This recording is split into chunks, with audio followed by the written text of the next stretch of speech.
everyone. Good morning. Welcome to today's webinar, Supporting Small Businesses on Main Street, brought to you by Connecticut Main Street Center. My name is Kristen Lopez, the Education and Training Director. And before we begin, just a few words. Connecticut Main Street Center is the expert resource for developing and sustaining vibrant downtowns and main streets that fuel our state's economy. Our mission is to assess, to educate, convene, and advocate to develop and grow downtowns. We are grateful to our sponsors and funding partners. Connecticut Main Street's founding sponsors are Eversource and the State of Connecticut Department of Economic and Community Development. Our growth sponsors are Avangrid and the State Historic Preservation Office. Our educational programs are sponsored by Webster Bank and Avangrid, with thanks to our corporate investors Penn Globe and Capital for Change. Connecticut Main Street Center also has strategic partnerships, including our partnership with FHI Studio, our AICP certification maintenance provider. A note to planners, this webinar is approved for 1 continuing education credit. Some quick housekeeping notes. This webinar will be about an hour. We will stop for questions at the end, so please feel free to type in your questions along the way. And as mentioned, you will receive an evaluation survey after this webinar and when you exit this Zoom call today. And please take time to fill that out. It really is valuable to us. So we believe that in any vibrant, sustainable Main Street, there are these 6 components that you can find. There's a unique sense of place, there's economic vitality, there's community engagement and policies that support appropriate growth, there's equitable places and inclusive practices, and sustainability practices that protect our natural resources. There's also connectivity with a focus on multimodal transit. Today's topic on supporting Main Street businesses is a topic that is talked about all the time, which is extremely appropriate. As we know, our Main Street businesses have tremendous impact on our community's economic vitality and sense of place. And with that, I am very excited to introduce our panelists for the day. We have a great lineup. We'll be hearing 4 different talks. They're each going to share brief insight into ways that they have been supporting small businesses that align with the findings from the Main Street America's 2022 Small Business Survey. Each panelist will present for about 10 minutes, and then we will open up for questions at the end. So again, please make sure to type in your questions along the way, and we'll get to them at the end. So with that, I'm going to bring up our first speaker here, Mike Powe. He is the Director of Research at Main Street America. His team launched the Main Street America 2022 Small Business Survey, which is the basis of today's presentation. He's going to share with us the findings of that survey and some other trends. With that, Mike, take it away. Okay, great. Thank you. Thank you, Kristen. I'm Mike Powe. I'm the Director of Research, as Kristen just said. Cover the small business surveys and talk about some of the research we've been doing at Main Street America. I'm going to go on to the next slide. So I think probably everyone here is familiar with Main Street America, our network, the 4-point approach, all these kinds of terms. So just a quick word. Currently, Main Street America is a network of more than 1,200, so I think it's 1,247 downtowns and neighborhood commercial districts. I think we're in 43 states currently. You can see them on the map outlined. We were launched more than 40 years ago as a program of the National Trust for Historic Preservation. And you may be aware that we recently put out a new strategic plan. One of the values, our values in that strategic plan was support small to build big. So this idea of incrementalism. So one thing you may not know about the Main Street America network is that collectively you combine all these districts. It's a land area about twice the size of the state of Rhode Island. We're a population collectively that would be the 5th largest city in the country, I think edging out Philadelphia, if I'm not mistaken. And there are more than 900,000, close to 1 million homes across our network. If you go to the next slide, please. On the subject of small businesses, we can see from PPP loan data there are more than 92,000 businesses across the Main Street America network. And in those 92,000 businesses, more than 870,000 jobs. People often, I think, imagine main streets to be places that have predominantly retail and restaurants and bars, these kinds of businesses. But actually, the data, the PPP data shows that professional, scientific, and technical services represent the largest portion of businesses at 17%. And retail and food, restaurant, drinks, that's about 26%. It's a little more than a quarter of businesses if you combine those two. But again, not the largest piece of the puzzle. If you go to the next slide. So I will cover these surveys. We've run 13 small business surveys since the start of the pandemic. I actually joined Main Street in March of 2020 after being at the National Trust for a number of years. Over that time, we've heard from 13,259 small business owners, either over SurveyMonkey or an SMS text message survey platform. With this first survey we ran in late March of 2020, we heard from 5,851 small business owners. You go to the next slide, please. So I think the story that always jumps out at me about this data is looking back at that first survey. We asked the question, if business disruption continues at the current rate, how soon will your business be at risk of closing permanently? And I think the results were pretty staggering. So about 2/3 of those respondents said they wouldn't survive 5 months if conditions continued at the current pace. And we followed up about a month later in late April, early May, and 40% of respondents said they were likely to close permanently in the next 6 weeks. And just think about that. I mean, so 2 and 3, you imagine the downtown district in your community with only 1/3 of storefronts having a business. It didn't happen. So if you go to the next slide, we ran a survey again in August, and that tidal wave never came. So you can see that top bar on the chart. More than half the businesses closed at some point, but reopened. About 30% never closed. Only 9% of respondents said their business had closed and not reopened. 9%. And I'm still, grappling with exactly what happened there. It's clear that the government support, public support, I mean, I think the public showed up to those small businesses and supported those independent mom and pop businesses in a huge way. I think the businesses were incredibly creative, but I think there's also a non-governmental role here. If you go to the next slide. And I should say, actually, with that data, so we're Main Street America running these surveys, and we're asking, the small businesses often in Main Street programs, what they're going through. And on that last survey, 9%. One reason it might be low is that if your business went out, if your business shut down, you're probably not still responding to surveys about small business owners. Might be kind of turned off on surveys at that point pretty well. But back to the point about the sort of NGOs. So this is a crazy chart. It's pretty busy. But if you look at the numbers on the left, there's sort of 3 sets of numbers. The numbers on the left are prior to COVID-19, prior to the pandemic. The numbers in the middle are during stay-at-home orders, and the numbers on the far right were what was going on at present in August of 2020. We asked where folks were getting support, where small business owners were getting support.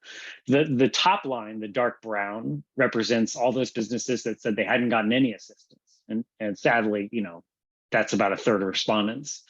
That light blue bar just below that is the government. So government showed up in a big way with the PPP program, the emergency injury disaster loan program, other programs to support those business owners. But that gold bar just below that, increasing steadily from 22 to 25, 26% represents Main Street programs. So, Main Street's really showed up and supported those PPP loan applications, did all this incredible work that I think really, we see this in the data. Actually, if you go to the next slide, one more sort of representation of this way this tidal wave never came. So we ran surveys of Main Street directors in December of 2020, and again in the midway through the year in 2021. And we asked, what's been the net change in the number of businesses? We actually asked about number of closures and number of openings and looked at the data. And in more than half of districts by December 2020, there were net positive. There was more openings than closures in districts.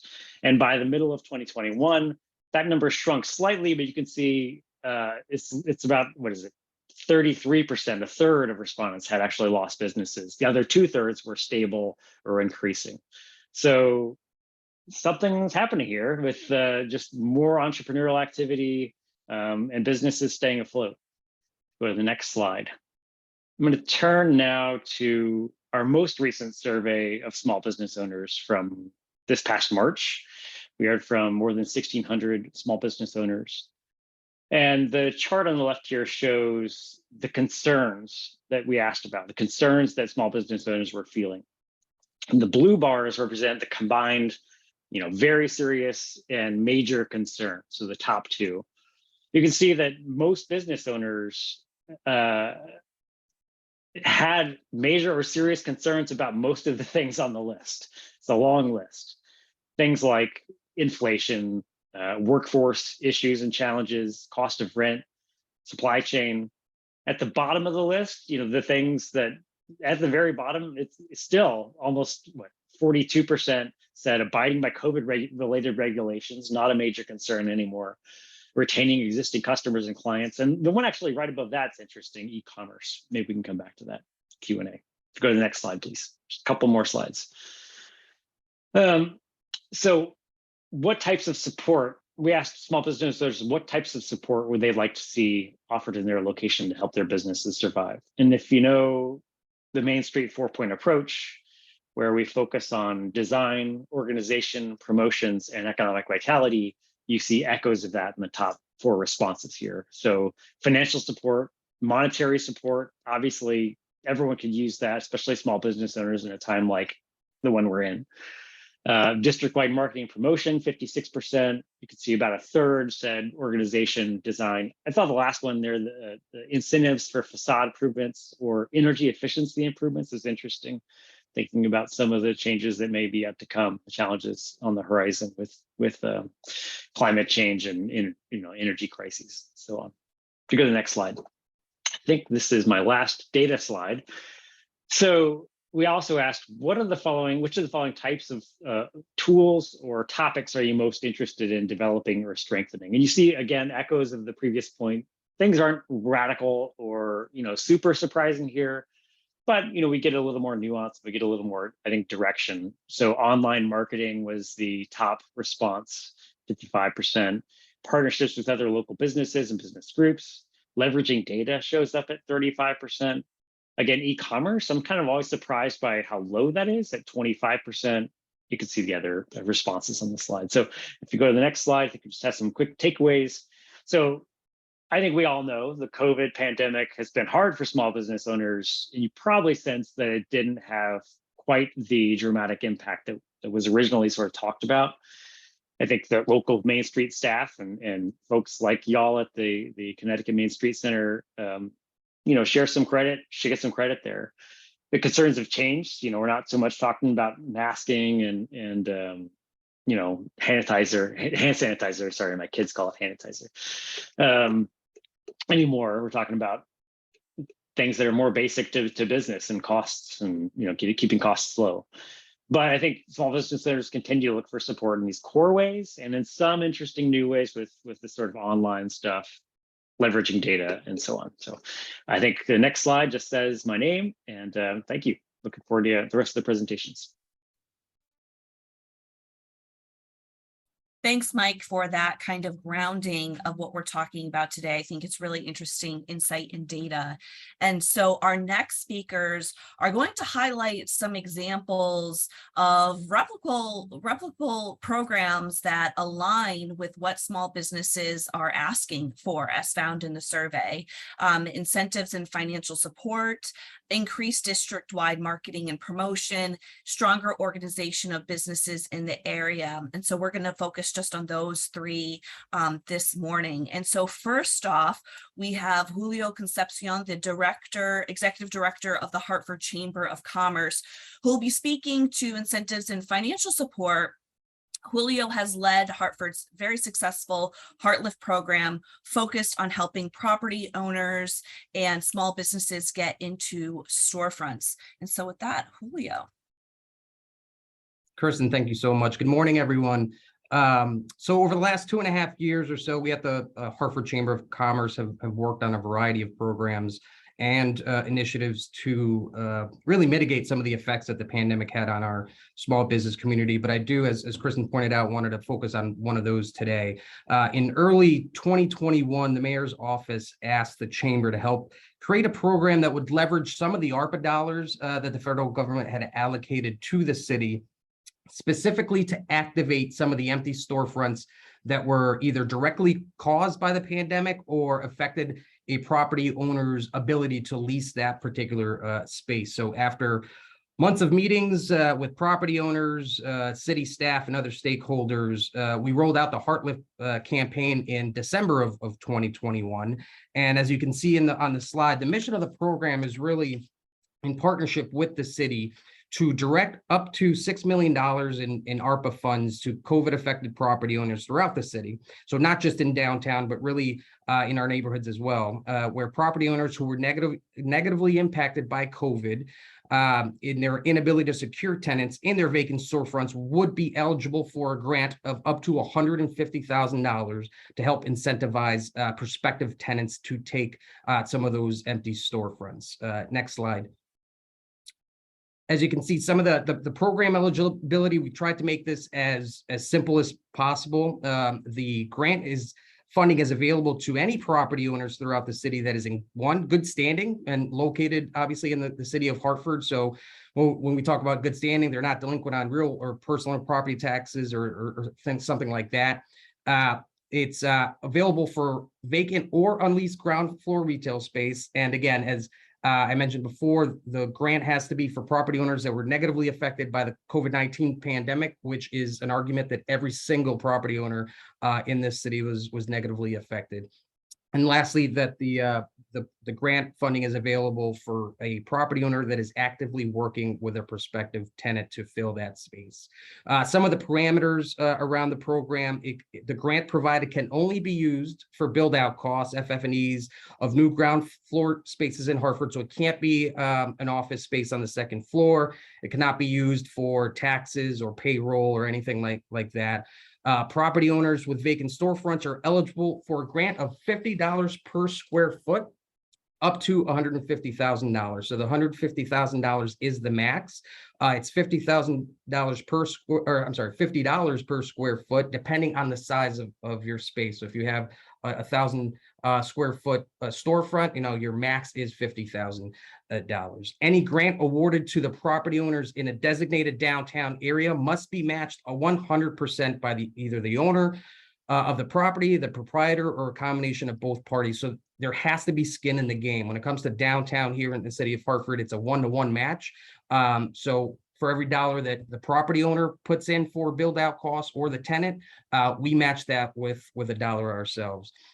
Grants received property owners outside of the downtown area must be matched at 50%. So again, still skin in the game. We're trying to make it easier for our neighborhoods to be part of the program as well. We're focusing on our major arteries that go into downtown. So for every 50 cents that a property owner or a tenant in our neighborhoods put in, we match that with $1 itself. And then lastly, new businesses must conform with the POCD, the Plan of Conservation and Development, and all planning and zoning requirements that the city has. So, we're trying to ensure that, we're not putting a liquor store next to a school or something that just does not affect or have or positively affect what we're trying to do here in the city of Hartford. So, and again, we rolled this out in December, and as of September 13th, we've had 46 fully approved applicants. So these are 46 new properties that are now in formerly vacant storefronts.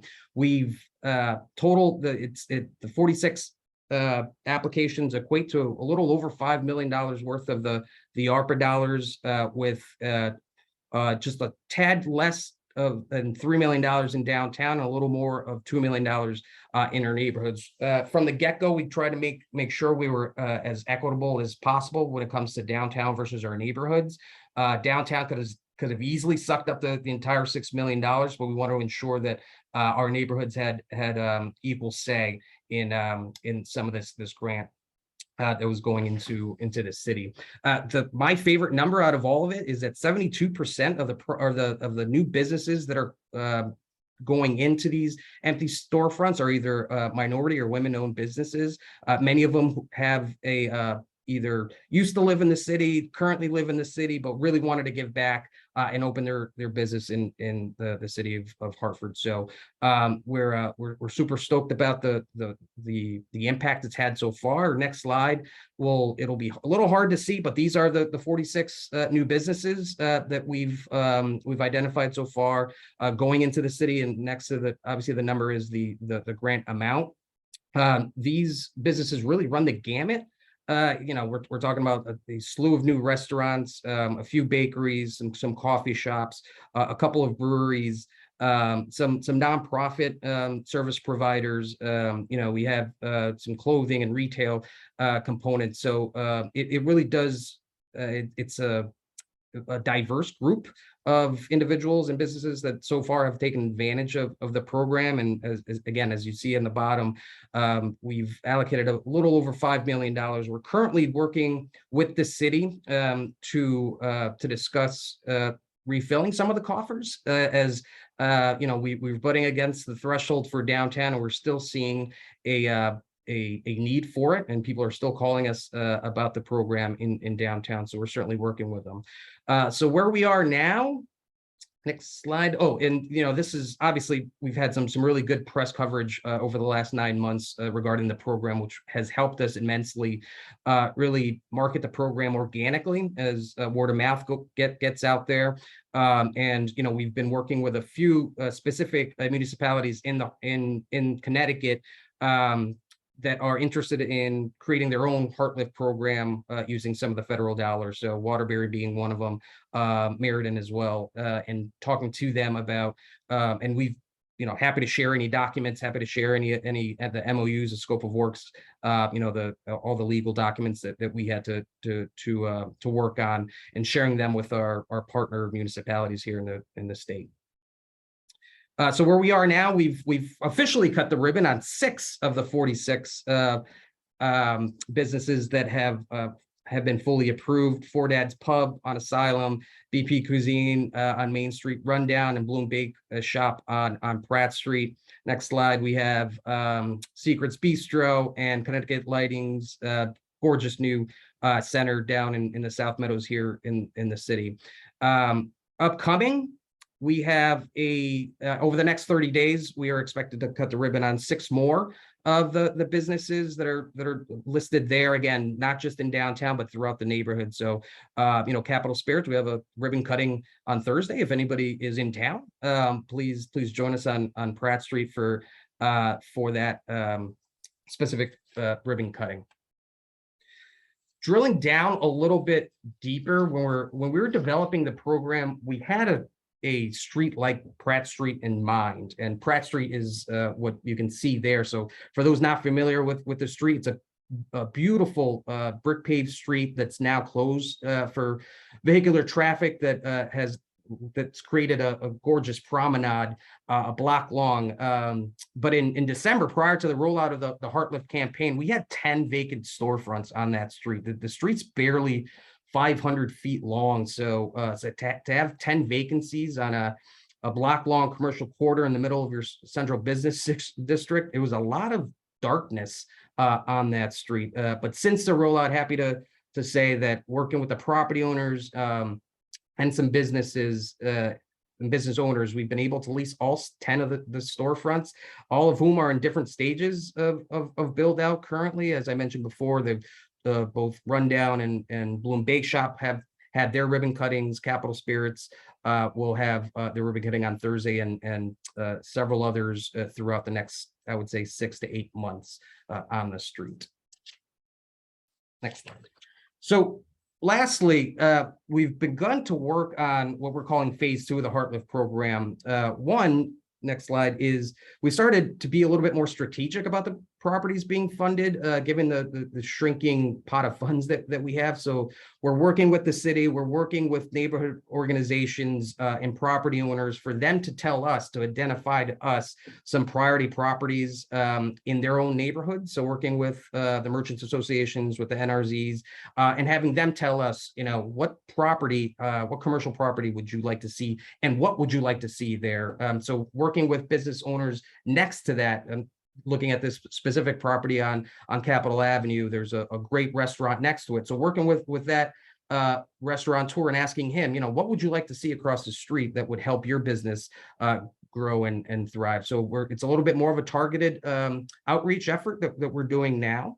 Next slide. And the second strategy in our phase 2, in my opinion, might be more important than the grant itself. It's which is trying to help create this ecosystem of support for these new businesses coming in. The worst thing that we can do is fund a project and say, good luck, see you at the ribbon cutting, right? We've started to organize a series of workshops and networking events for HeartLift recipients to be able to talk to each other as well as other service providers. So be able to ask each other, what electrician did you use? What plumber did you use? But again, connecting them with the service providers that are part of the Chamber's family, whether it's, legal or marketing needs, payroll, whatever it is, to create an inventory of local supporters to really hammer the fact that these businesses aren't alone in this venture. I know it's a scary thing to do, is open a business, but our hope is to create this ecosystem that surely shows them that we're a community here in Hartford that is rooting for them to succeed, and that we're here to help in any way we can. So that in trying to squeeze that in 10 minutes, that is the HeartLift program. Appreciate, again, Kristen and team for allowing me to talk a little bit about it. Thank you so much, Julio, for that. And thanks for your generosity and sharing, all of the kind of the legalities and MOUs with that, because it's a great successful program, and definitely love to see the diversity of businesses and business owners. Just a reminder, if you have any questions, please feel free to type in along as we go. I'll get back to them when we get to the Q&A.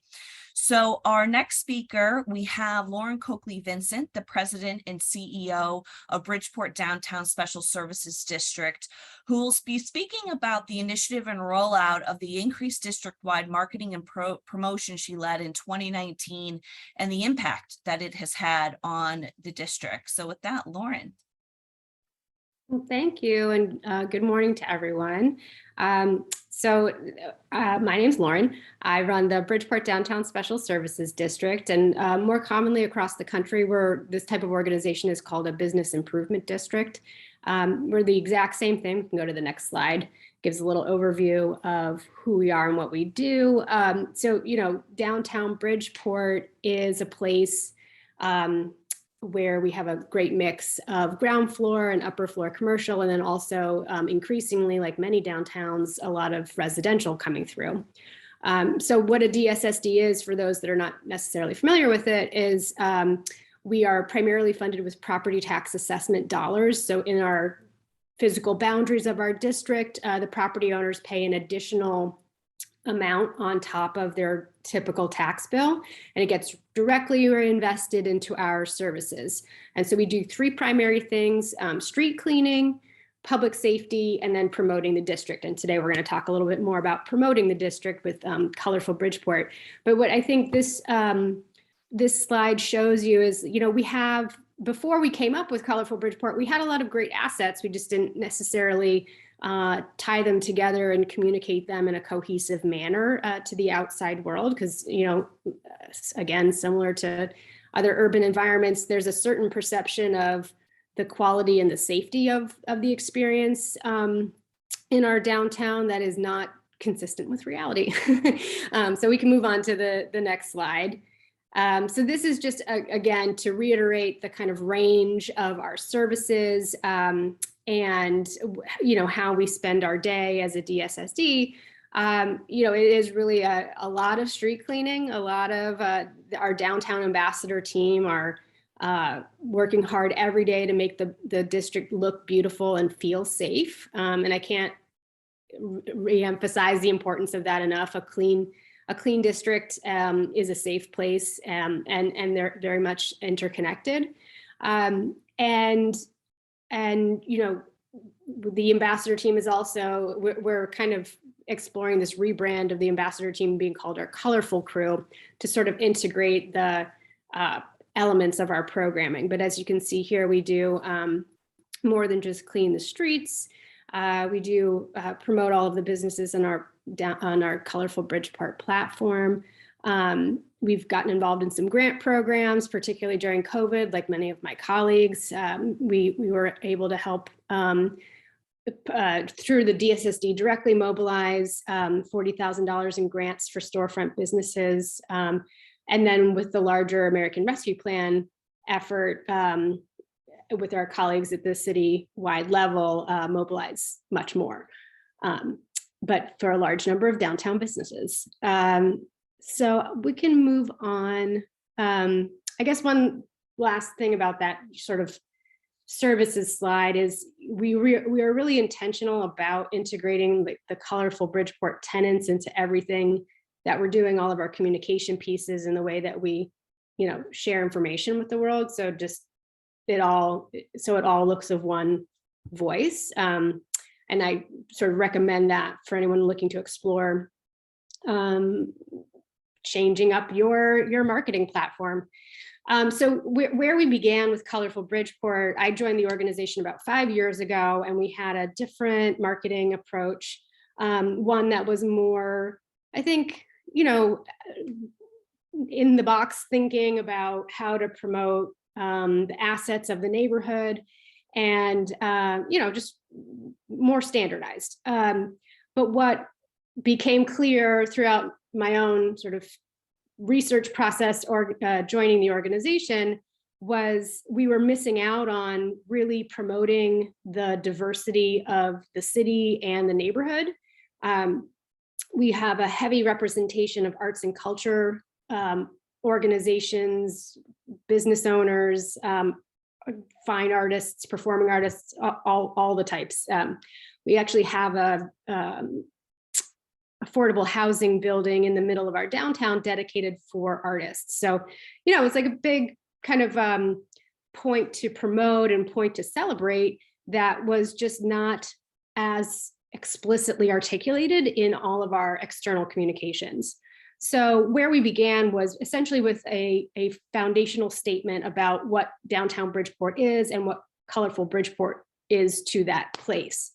So we are very strength-based. You'll see a lot of uplifting language because there's plenty of articles in the Connecticut Post that will say whatever they're going to say, but we always come from a place of positive sort of positive messaging and celebrating what's good, what is good that's happening. So we started with our statement: downtown Bridgeport radiates with diversity. It's a cultural mecca. There are many hues of humans, food, art, and business in this place. And so we focused on activating with business features. And I'll to the right, you see these are two screenshots of our welcome video on our website. Each of these people, none of these people are models. They're all real people in downtown Bridgeport. So what we also wanted to grow from was like a place of authenticity of, you'll really run into Jamim, maybe not in that red hat, but you'll really run into Jamim and Chef Raquel and Razul, on the street in downtown Bridgeport. This is what our neighborhood looks like, and these are the people that populate it. And they're all business owners. So, personalizing and humanizing while celebrating the diversity of our neighborhood was a real focal point of how we established the platform, and we're able to very creatively grow it. And so with that, having such a heavy presence of arts community and creative businesses, it was sort of a natural next step that public art was an area that we would focus. in terms of the tactical mechanisms of extending Colorful Bridgeport beyond a newsletter, social media, or an event flyer, for example. And I'll talk more about public art in a second, but events and partnerships are the two other areas that were sort of critical to our ability to structure this campaign in a way that was authentic and connected to the place. So I think we can go to the next slide. So when I say partnerships of many, many kinds, so everything that you have seen and will see in the rest of what I present, and if you check out our website and social media, everything was produced locally, if not in downtown Bridgeport itself, within the city limits. And that was a really strongly held principle that this community should speak for itself, that we should, support, and also as sort of an economic multiplier, we're supporting the local creative businesses as we grow the platform, as we grow the neighborhood. So what you're seeing are vantage points and creative perspectives from the people of the neighborhood. So like Terrell and Percy are barbers at the corner of Broad Street. And there was a video series created by two artists that are based out of Metro Art Studio, which is just a little bit down the road from the neighborhood, and all of our photography and illustration, even down to you see the decorative light pole banners that were printed by Digital Chameleon, which is, again, like one neighborhood away. So just to say that what I think you get from sourcing locally is just a range of different ideas. And as long as they're sort of connected under a brand framework, much more possibility in terms of the content that you're able to share. It doesn't get stale, it always stays interesting and changing. So we can move on to the next slide. As I mentioned, public art. So, we're highly supportive of public art projects that will create activity in a space that maybe wasn't active before. So you see the ground mural on Peacock Alley, which is right next to the Arcade Mall, that has drawn more people into the businesses in the mall. Now events and activities happen on that space versus before, if you imagine just like gray concrete. We've created lighting installations and planters, as you see with this painted barrel, that again, make a place safer and warmer, low cost, all painted by local artists and sourced the planting materials locally. So it's a way to create more activity and feelings of warmth and safety in pockets of areas that might have felt uninviting before. And then you see our traditional murals there as well. Moving on to the next slide. And then so partnerships again. So we are able to exponentially increase our impact by partnering with groups like Skateport, like the businesses in the Arcade Mall, with our colleagues in City Hall, on these unique destination type events that are, again, they're all connected under a brand framework of Colorful Bridgeport. Like they have to make sense for us to take them on, but it also helps us to amplify and lighten the lift of, we didn't have to individually organize all of these many things, but we get to participate in drawing people to the neighborhood. And for me, partnerships is the most important aspect of how we are able to be successful. Strongly recommend you to think about 3 possible partners that you could reach out to and put something together. And then we can move on to the next. Oh, and then space activation. I think this is just to say, and we've heard great things from other presenters about how to activate space. But I think, we still enjoy a strong concentration of creatives in the city of Bridgeport, and bringing people and their following and their audience to the neighborhood. We've tried this in a number of different creative ways. So what you see here is a vacant storefront activation, a series of vacant storefront activations with music and art that created in a sort of dead time of the year, was November, December,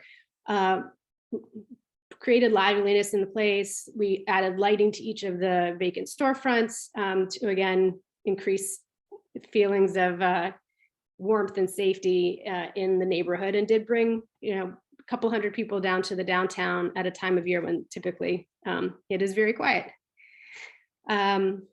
So I'll just wrap up again by reiterating how important partnerships are for the work that we do. And this is, I would say, our most frequent partners pictured here.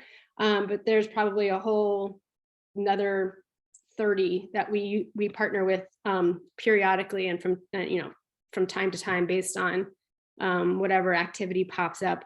So when thinking, and all of these groups are their own entity, you know, they're their own structure, but we are able to find ways under this sort of colorful Bridgeport brand construct to make sense of how we can work together on a shared project or on a shared vision that helps us all kind of advance our goals together. Again, partnerships, I think, are the they're time intensive, but they're not necessarily cost intensive, and they're a great way to help you kind of exponentially extend the reach of getting the word out and getting people to your neighborhood. I'll probably hit my 10 minutes, but happy to take any questions or talk more about the areas. Thank you so much, Lauren. We'll get to questions here at the end. I love one of the things that you said about your whole Colorful Bridgeport campaign of personalizing and humanizing the district. I think that is a component that is often lost. So thank you for showing examples of that. And last but certainly not least, coming in from New Mexico, we have Melanie Lency, the founder of Kick-Ass Entrepreneurs, and Brenda Tozier from Silver City Main Street. They'll be sharing how they are creating stronger organization of businesses in the area through entrepreneurial storytelling events, which is really exciting. So with that, Melanie, please take it away. Good morning. Hi, everyone. Okay, so yes, I'm Melanie, and I am the founder, and I call myself the fun maker of Kick-Ass Entrepreneurs. I have also worked as a consultant in multiple Main Street communities in New Mexico here, so I have a great idea of what makes all these communities so unique and just wonderful, but absolutely fabulous and varied. Fun fact is I'm also from New York. My first job was at the Danbury Mall. So I know Connecticut well because I lived right over the border.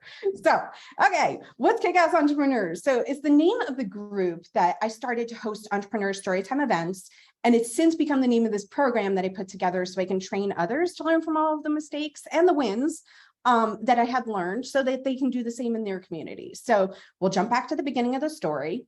Started Kick-Ass Entrepreneur Storytime Events back in Santa Fe, which is a city of about 84,000. And this was back in January 2018. So I'd been in Santa Fe just over a year. I was bopping around to these different networking events to meet new people, to connect. I ended up meeting so many wonderful entrepreneurs and other business owners. And I also went to some other meetups and such and networking events that honestly just sucked. So I decided to start this meetup group. I just picked the name Kick-Ass Entrepreneurs, started the meetup group, Facebook page, launched these 2-hour after business hours storytime events to share the experience with others. And I figured if people liked it, they'd come. And if not, I would just simply stop doing it. So 5 years later, Kick-Ass Entrepreneurs in Santa Fe, it's grown to more than 760 members on Meetup.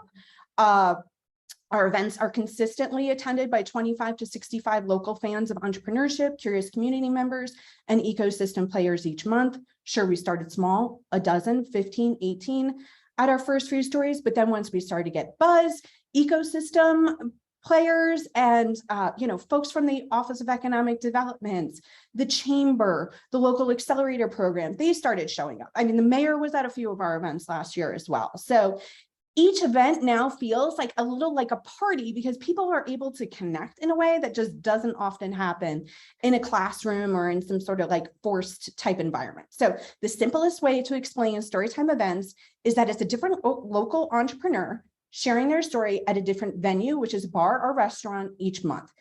We're free. We don't charge admission. We don't pay our venues. We don't pay our storytellers. We don't even provide free food or drink. And yet people somehow keep coming back. So like, oops. So what's the secret sauce? Like, how the hell are we doing this when like so many programs designed to do this, like so often fizzle out or just really aren't accomplishing this? So we are super casual, as you might be able to tell, very strict rule. One rule is really three. No sales pitches, no PowerPoint. This is just story. Fun fact, I actually come from a background in storytelling. So I know all about like the science behind what connects people with story, and how it really just creates and inspires this fun, casual, bringing down the guard to inspire connections type feel. Two of my favorite books on the topic, Storyteller's Secret and Start With Story. No one else has to read this stuff, but I did. And I know, and so all the people that come to Kick-Ass Entrepreneurs events, they don't realize that this is going on. Like that's kind of part of what the magic behind it is. But these books go crazy in depth about the science behind all of that. So, but at the events, essentially set the stage for diverse entrepreneurs spanning all ages and stages and across industries, and not just the flaming success stories, but the struggles as well. So we get folks joining in all the time, driving from as far away as an hour and a half, just because they love the way our community feels, and to see that particular entrepreneur. Since the start, we've had 45 stories, the stories behind 45 local business owners, and supported 31 different local restaurants and bars, those places that allow us to hold our events there. So Santa Fe is pretty impressive.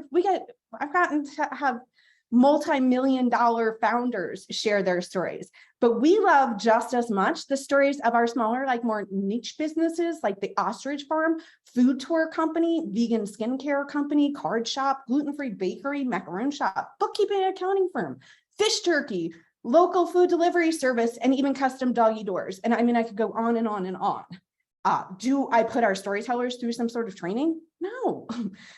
So plenty of them have already been to our events. If they haven't, I'll just like give them a little blurb. I send them, I have some text that I, copy and paste, share a link with them. Here's what you can expect. This is super casual. You don't need to wear a suit. Just come as you are.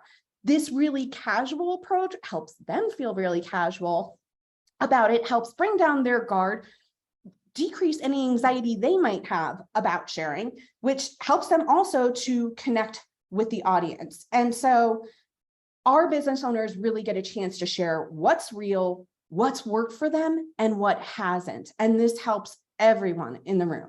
So our community gets to engage during Q&A time, and we not only start out with a half-hour schmoozing, but we pad a half-hour schmoozing in the end, because this is just where so much of the magic happens. And let's face it, holding these events after business hours where adult beverages are sold definitely helps, at least in our town. And so while it's not everyone's cup of tea, Kick-Ass Entrepreneurs is a kind of cool name. And so it's attracted a lot of newcomers into the community. So we're easy to find on Meetup, Facebook, and Instagram, and we keep the same kick-ass vibe on our social media posts. So since it ended up working so well in Santa Fe, I took all I've learned over the years, packaged it up nice and pretty into this little guide. And I began working with a Main Street community of about 39,000, just 9 miles west of the Texas border, and walking through that executive director there in Clovis, New Mexico, through the 5 sections of the guide to making Kick-Ass Entrepreneur magic. We did it over 5 Zoom sessions to pilot it in the program in their super cool town. That's Eddie Hooks. He was the owner of the bowling alley, like loved it. So thanks to them, I got to see how great the program worked in other Main Street communities, but I also learned a really valuable lesson.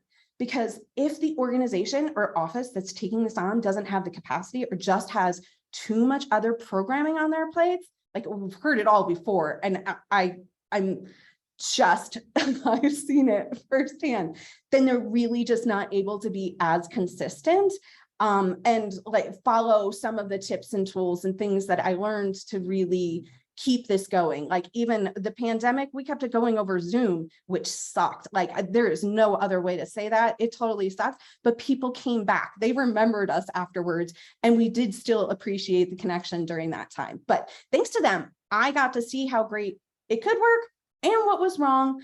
And then I got to meet Brenda in Silver City. Brenda and Charmaine, their town is about 10,000. And what they've done with it has just made my heart explode. They heard about it. We chatted, agreed it could be a great fit. We did 5 Zoom sessions, and seeing what they've done to it. I was at their first event back in June. And it's just confirmed that their community was an amazing fit for it. And I've been like, I just love Brenda. And Brenda, it's you now. Thank you. If we could go to the next slide. I will. Okay. So I think one of the things that worked really well in our community is finding stories and people that connect with our community. One of our goals was to not just have a beautiful downtown, but we wanted to bring people to downtown from our mining district. Our whole county is 30,000 people.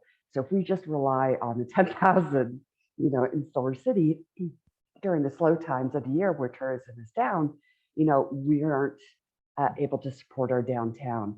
So in the picture in the bottom right is the Jerky Boys, really fun name, really great story. They had a great following all of their own. They're out of Baird, which is a part of the mining district. They brought in all their friends to downtown, people that normally wouldn't come to downtown Silver City.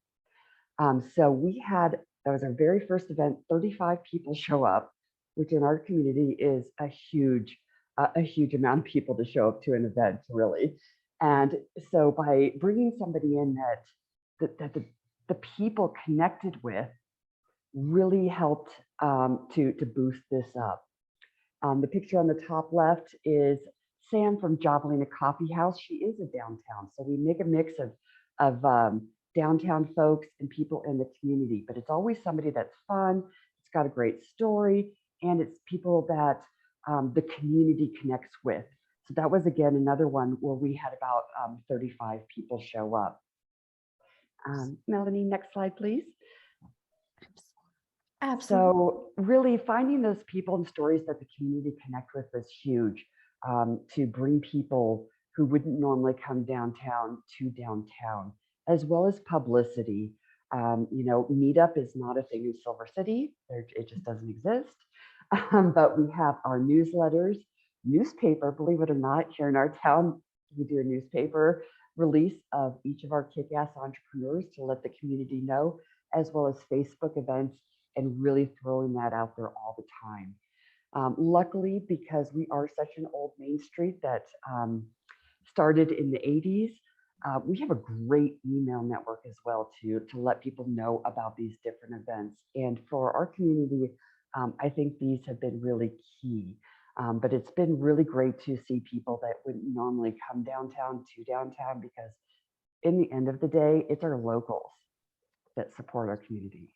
The tourists, they come, they go, they might come back and stay, but really overall, it's our locals that need to support our local businesses. And I think that's all I have. Yay. Okay, and I'll pop this in the chat in case you guys want to look at other visuals. It's all pictures of like past events and such on our site and social media. Should I stop sharing? Yes, that would be great. Thank you so much for speaking about your event. I'm very excited about it. So I'm going to summarize a little bit here. So I'm going to give time for people to ask questions. But one thing that I really love about Melanie and Brenda's presentation is one, we have a lot of kind of smaller communities in Connecticut, and Brenda's community, I believe you said, was just under 10,000, and the county itself is just 30,000. And storytelling is bringing people together, coming out of their homes to hear these entrepreneurs tell their story. And I think when we've been out in the field, the merchant kind of networking events, the merchant meetups, we're really hearing from you guys that it's not really working. People aren't coming out. I think we're kind of gotten used to, we want the connection, but we also gotten used to the comfort of our own home and Zoom. But something that's different about focused on storytelling and just hearing people's experiences is what's really unique about doing these types of events. And you know, and also just to echo what Lauren had said about personalizing and humanizing your marketing. I think it all really aligns here. We have one question, and we'll have time for like a couple of questions, so feel free to type in your thoughts. All of the slides in the webinar is going to be shared afterwards with some notes and all of the respective links where appropriate. So this question is for Melanie and Brenda. How do you choose who gets to tell their story from event to event? I'll go ahead and start with that. I really did a bunch of research on Facebook, looking at their Facebook pages, seeing that they're fun, they're energetic, seeing what kind of following they're getting, and trying to just make it very diverse to bring in all sorts of different people. I've done about 5 now, and we've done it from all different sorts of aspects. And that for me, that was what it was, just finding somebody fun and that had their own following that might not come downtown, but had their own following. And that's what brought them in and brought in other people. Go ahead, Melanie. Yeah, I have a running list, especially after all these years. People send me are just all the time volunteering. Like, can I, what do I have to do to share my story? It really does. I try to be I want a mixture. I want diversity, like ages, stages, all of it, like types of businesses. Sometimes something that dictates how I choose the storyteller is that it can be a great way to partner with other organizations. So say there's an organization in town, very tech oriented. So they'll sponsor the event and they'll give me a little extra money, and I'll work with one of their people to share their stories. And so that is also a great way to get others in the community involved. I've done it with the incubator before. I've done it with other organizations. It's a great way to make additional money and also make sure that you're sharing a diversity of story. I mean, I just had a matchmaker on like last week, and it was fun as hell. But the month before was a scientist. So love it. That's really awesome. Thank you for sharing. I have a question for Lauren in regards to what have you seen with the launch of the Colorful Bridgeport campaign? How have you seen your businesses react to it? The adoption of, how did you get them involved to actually use it? Yeah, that's a great consideration. How will the businesses engage with the platform? So rather than like doing for them, doing with them kind of thing. I think what we, I can't speak to what happened before my time because I wasn't there, but what I have been happy to experience with the Colorful Bridgeport platform is that whenever we create a campaign or, like a series or, content series or what have you, we always make the materials available to the businesses so they can download the video files to put on their own channels and the photography and the whatever. And that simple act is deeply appreciated. Like the portraits that you see behind me, the president of Housatonic Community College talks about how, he uses his portrait all the time as his professional photography, but he hung the print piece in his house, So like, I think there's something to be thoughtful about in terms of the content like who the end user of the content is, certainly, but like how do you create together, and the more sort of buy-in and adoption of what you are creating with your partners, because it's not like we can provide a stipend to every business that we feature in a video, but we can give them the content to use for themselves, and that seems to have a lot of utility. And then in terms of attracting, I think people like to see faces, they like to see the colors, they like to see the range of iterations of what colorful Bridgeport could look like. So I think we've had a lot of positive response from the businesses that it better reflects who they are and how they are than, maybe some things that we've tried in the past. That's excellent. Thank you so much for that. We are at the top of the hour here, so I'm going to kind of close us out here. But if you have any additional questions, please feel free to put them in the chat, and I'll make sure that I can reach out to our guest speakers to get those answered. But first, huge shout out to Mike for grounding us in this conversation of asking us what actually small business are looking for and what their challenges are.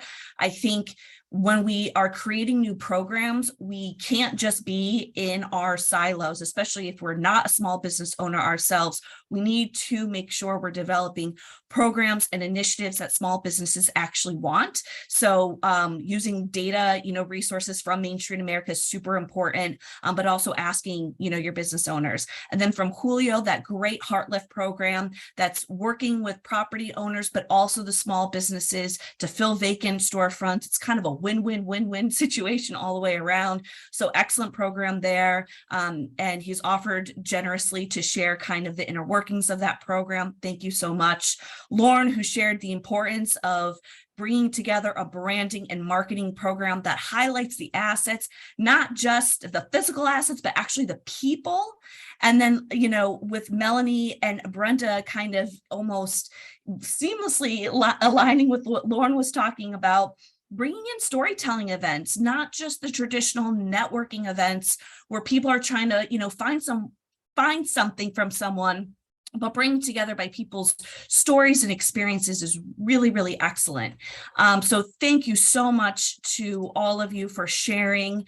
And as we just wrap up, a few announcements here. This morning we've been all talking about ways to support small businesses, and wanted to remind you of the new Connecticut Small Business Boost Fund. It's a really unique fund that's really focusing on working with underbanked and under-resourced communities. And it's a flexible loan terms, low interest rates for business owners and nonprofits to take advantage of, to use for operating capital. So to learn more, please visit ctsmallbusinessboostfund.org. And a reminder that Connecticut Main Street Center is a network of communities all throughout the state, and also professional affiliates that work with communities to help them, create and implement really awesome programs to revitalize their downtowns. Reminder to check out our website, connecticutmainstreet.org, for a library of all of our archived webinars, the directory of our professional affiliate network, and our small business library. And some upcoming events here. One, we are very excited to bring back our very popular program, Spotlight on Maine, which is rescheduled for next Thursday, October 20th. And it's going to be a really great program. We'll hear from several Middletown leaders, including the mayor and the lieutenant governor. And then there'll be a great walking tour of the district. It's a great opportunity to network, but get a firsthand look at what a vibrant downtown is doing and hear from its leaders on how it's doing that. So to see the whole itinerary and to register, just go to ctmainstreet.org/events, and you'll see it. You'll click on it to register. We also have next month a webinar on public art and how it can be really useful for creating vibrant and welcoming communities. So if you're interested in that, you can check out our events page on our website as well. Lastly, every legislative session, we are at the Capitol to ensure that lawmakers and leadership address the concerns of Connecticut's main streets in order to develop priorities that you need to see happen at our Capitol. So please respond to the advocacy survey. It's going to be in the chat box. So please click that and let us know what are the issues that you are priorities to you, and we can advocate on your behalf. And lastly, thank you again to all of our wonderful sponsors and program partners. And of course, special shout out to all of our guest speakers. It's great having perspectives from Connecticut, from a national perspective, and from New Mexico. And with that, when you exit this webinar, you should get a link to fill out an evaluation. If not, you'll be getting an email shortly after this to send us your thoughts. Thank you so much for your time this morning. Hope you have a great rest of your day.